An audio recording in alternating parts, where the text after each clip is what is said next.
Welcome to Hatching Creativity. This isn't just another behavioral health podcast. This is the place where thought leaders converge to talk about real-life challenges, breakthroughs, and pivotal aha moments. Thanks for tuning in to Hatching Creativity. In today's episode, I speak with Lana Seiler. She's a clinical manager at All Points North in Colorado, as well as the host of the Therapy Unboxed podcast. Today, we talk about the connection between mind and body and the importance of holistic care in behavioral health. Don't forget, if you like what you hear, please like, subscribe, and tell all your friends about the Hatching Creativity podcast. Can you tell a little bit about what you do relating to holistic treatment? Absolutely. It's a topic that I'm actually really passionate about. I think medicine as a whole, in some ways, is siloed. You know, we're looking at systems in the body and systems in the mind and systems in our soul, and we're sort of piecing it out, right? Like cardiology. And I think it's important to have specialists, of course. That's why we're innovative and we're wonderful at doing what we do. And I think it's important to not lose sight of a human being as a compilation of systems that work together. You know, it's so funny you say that. My wife and I, we talk about this all the time. And Renee, if you're listening, it's never just one thing. Yes. It's never just It's one. never just one thing. And that's life in general anyway, Yeah. right? And everybody's looking for just, like, if I could just do this, everything would be great. Yeah. You know? So yeah, I think that's a very important approach, as well as the integration of physical and mental health, right? Like, why is it not a thing and why is it not more common, right? These are the questions I'm also asking myself and asking in our industry. I think it's headed in a good direction. I really do. I believe that. I'm optimistic. I'm doing a presentation later today, and one of the slides says there's no magic pill in a quote, and then it says all of us. All of us in this industry know that there's no one magic pill for anything, and we all say that frequently to our patients, to their families.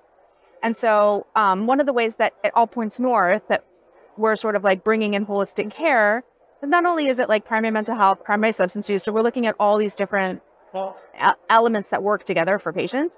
We also have 9X, which is fitness, right? So bringing in like a very tailored specific fitness programs to our patients to get them moving, get the blood flowing. You know, we've got yoga. I'm going to talk also in my talk about alternative treatments and alternative medicines that we aren't paying enough attention to that work really well, that we see anecdotally. There just isn't enough research being done to kind of bring it into more of the mainstream. If you were given a magic wand, right? How would you change it? How would it look to you? More communication. How? So if I had a magic wand, we would have centralized information about patients that all the care providers have access to, that's HIPAA compliant, obviously, so that if my patient goes to the ER, right, there's enough communication that they would know not to give that person maybe narcotics if they don't absolutely need to because they came from us, right, or that we're in their history, right?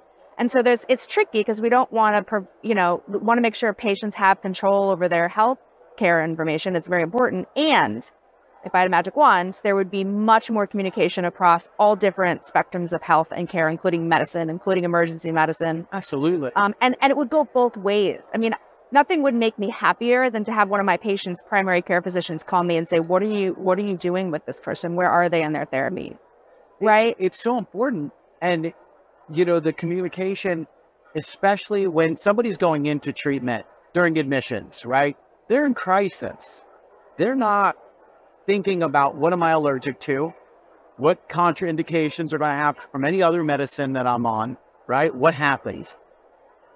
We don't know. And we're treating people with like part of the story and we're expected for them to get better. Not to mention, so this is a great example. The ACE study, Adverse Childhood Experiences study, originated out of an obesity clinic, right? And so that right there puts together these pieces. People are coming to work on their weight issues. And what they found was that there's so much of what was feeding into this weight problem was actually childhood trauma. And it doesn't help to just do like bariatric surgery or to get them on like a fitness plan and a diet plan, because long term, they need to work on the underlying causes for these behaviors. And Right. and I think we're moving in the right direction. I think other people are talking about this. We just need to talk about it more, and we need to really like kind of break down these old silos that have been built up over years, right? Where there's this separation. I just had somebody on just the last one we were talking about, what came first, the trauma or the coping mechanism, right? Removing the coping mechanism isn't going to solve anything. It will solve you from maybe relying on that coping mechanism, right? But what ends up happening is they'll find another You'll coping pick up mechanism, right? So I agree. And I think that communication can be really important. Physicians are not always trained in drug-seeking behavior, right? Or they are going to be able to recognize when somebody really, maybe they're not seeing the whole picture. And physicians are not trained in behavioral health either. Right. And I know they're busy, and I know that's not their scope. And so the more we can help each other. So I work on a treatment team right now. I'm fortunate. I work in residential level of care, and, I have the luxury and the freedom of just reaching out to the doctors and psychiatrists that we work with. And so we see it work well in these types of settings. And there has to be a way to scale that, to help it work well on a bigger scale. Yeah.